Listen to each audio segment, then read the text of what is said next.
ధ్యానయోగ సమాహారాత్ ధ్యానప్రస్థం విశిష్యతే ధ్యానేన లభతే సర్వం తస్మాత్ ధ్యాన పరో భవేత్. ఇక ధ్యానప్రస్థము ద్వారా మనం క్రమక్రమంగా యోగశాస్త్రంలోని అత్యవసరమైన యోగ మార్గానికే కాకుండా ఇతర యోగాలకు కూడా ఉపయోగపడే అంశాలనే మనకు నిత్య జీవితంలో ప్రస్తుత కాలానుగుణంగా అవసరమయ్యే అంశాలనే క్షుణ్ణంగా అవగాహన చేసుకుంటూ వెళ్తున్నాం. ఇప్పుడు ఏమిటంటే ప్రత్యాహారం అనేది చాలా ముఖ్యమైనది. అన్నీ ముఖ్యమైనవే, కానీ దేని ప్రాధాన్యత దానికి ఉంది. ప్రత్యాహారం కూడా చాలా అవసరం. ప్రత్యాహారం లేకుండా ముందు చెప్పబోయే ధారణ ధ్యాన సమాధులకి వెళ్ళలేము. కాబట్టి ప్రత్యాహారం గురించి కూడా మనం తెలుసుకోవాలి. ఈ ప్రత్యాహారం అనేది 5 రకాలుగా ఉంది. ప్రత్యాహారం అంటే ఏమిటి అనేది ముందు తెలుసుకుందాం. ప్రత్యాహారం అంటే మన మనస్సు ఈ ప్రాపంచిక విషయాలపై వైపు వెళుతోంది. అంటే అనవసరమైన విషయాలను చూస్తుంది, అనవసరమైన విషయాలను వింటుంది, అనవసరమైన దృశ్యాలను నెమరు వేస్తుంది. అలాంటివి చెయ్యకుండా వాటిని మరల్చడం, మన ఇంద్రియాలను ఈ విషయ సుఖాల నుండి దృష్టి మరల్చడమే ప్రత్యాహారం. బలవంతంగా దృష్టి మరల్చడం అంటే బలవంతంగానే జరుగుతుంది. అటువైపు చూడొద్దు. చిన్నపిల్లలు ఏం చేస్తారంటే ఏది వద్దంటారో అదే ఎక్కువ చేస్తారు, ఏది చేయమంటామో అది చెయ్యరు. అదే మాదిరిగా మన మనస్సు కూడా చిన్నపిల్లల లాంటిదే. మనం ఏది చూడొద్దు అంటున్నామో అటువైపే ఎక్కువ చూస్తుంటాం, ఏది చూడాలని చెప్తామో అటువైపు చూడకుండా ఉంటాం. ఇది మన పరిస్థితి. దీని నుండి మరల్చే ప్రక్రియ ఈ ప్రత్యాహారంలో చెప్పబడింది. ఏమిటంటే లోకంలోని విషయాల మీద, ఇంద్రియ సుఖాల మీద సంచరించే ఇంద్రియాలన్నిటినీ కళ్ళు అటు చూస్తున్నాయి, వద్దటు చూడొద్దని మళ్ళీ ఇటు దృష్టి మరల్చడం. చెవులు ఏదో శబ్దాన్ని వింటున్నాయి, దాన్ని వద్దని లాగేయడం. ఇలా కాళ్ళు ఎక్కడికో పోదామంటుంటాయి, ప్రయాణం చేద్దామంటుంటాయి, అవసరం లేదు అని మానేయడం. ఇలాగా మన ఇంద్రియాలన్నింటినీ కూడా బలవంతంగా వాటి నుంచి మరల్చాలి, దృష్టి మార్చాలి. ఒకటి. రెండవది, ఏ వస్తువుల్ని, ఏ పదార్థాలని, ఏ మనుషుల్ని చూస్తున్నామో అవన్నీ కూడా ఆత్మే అన్న జ్ఞానాన్ని కలిగి ఉండాలి. రెండవది, ఎక్కడ చూస్తున్నా, ఏది చూస్తున్నా చూడకుండా కొన్ని తప్పవు. మనం దారిలో వెళ్తుంటాము, ఏవో కనిపిస్తుంటాయి, మనం ఎంత వద్దనుకున్నా అవి చూసి తీరుతాం. ఆ చూడబడినప్పుడు మనకు ఏముండాలంటే జ్ఞానము. ఇదంతా కూడా ఆత్మస్వరూపమైన జ్ఞానం ఉన్నట్టయితే ఈ ప్రత్యాహారం సిద్ధిస్తుంది. ఇక మూడవది ఏమిటంటే నిత్యవిహితమైన కర్మ ఫలాలను వదిలివేయటం. ప్రతిరోజు చేస్తున్న ఏదో ఒక మంచి కార్యక్రమాలు, దైవ దర్శనానికి వెళ్తాం. ఇక వెళ్ళినప్పుడల్లా దేవుణ్ణి అనేక విధాలా కోరుకొని, ఆ కోరికలన్నీ నెరవేరాలని, ఆ కోరికల యొక్క ఫలితాలు రావాలని, నేను ఈ కొబ్బరికాయ కొడుతున్నాను, నాకు రేపు ఉద్యోగంలో ప్రమోషన్ రావాలని కోరకుండా నువ్వు కొబ్బరికాయ కొట్టు, దర్శనం చేసుకో, ప్రదక్షిణం చేసుకో, తీర్థం తీసుకో, అన్ని సేవలు చేయి, కానీ ఆ కర్మ ఫలాన్ని కోరకుండా ఉండగలగాలి. ఇది మూడవది. నాలుగవది ఏమిటంటే విషయాలన్నింటిపై కూడా ఇందాకే చెప్పుకున్నాం, అనాసక్తితో ఉండటం.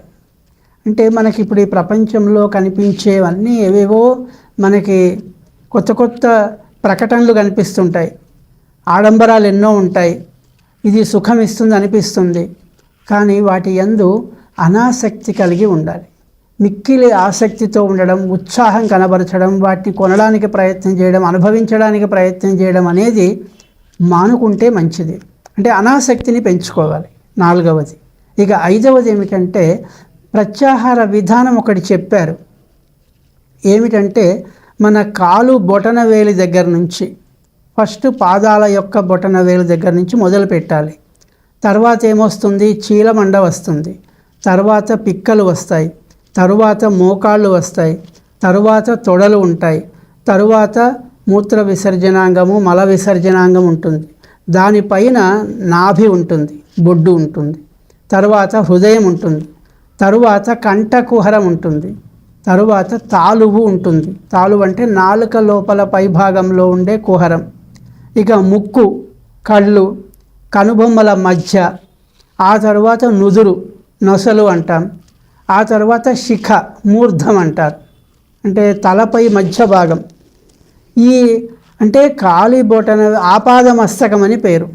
కాలి బొటన వేలు దగ్గర నుండి తల శిఖ మధ్య భాగం వరకు ఒక్కసారి కింది నుంచి పైకి, పైనుంచి కిందికి ఒక దృష్టి భావన చేస్తూ ఉండటం.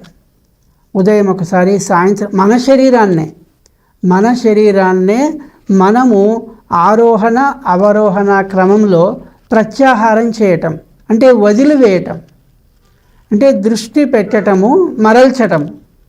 అంటే అక్కడి నుంచి మన శరీరం మీద మనకే ఈ అవయవాలన్నిటి మీద, ఇప్పుడు చెప్పిన వరుస క్రమంలో ఉన్న అవయవాలన్నింటి మీద ప్రత్యాహారం చేయాలి. అంటే దృష్టి మరల్చే అలవాటు చేసుకోవాలి. అంటే ముందు దృష్టి పెట్టాలి, తర్వాత వదిలివేయాలి, అప్పుడు ప్రత్యాహారం అవుతుంది.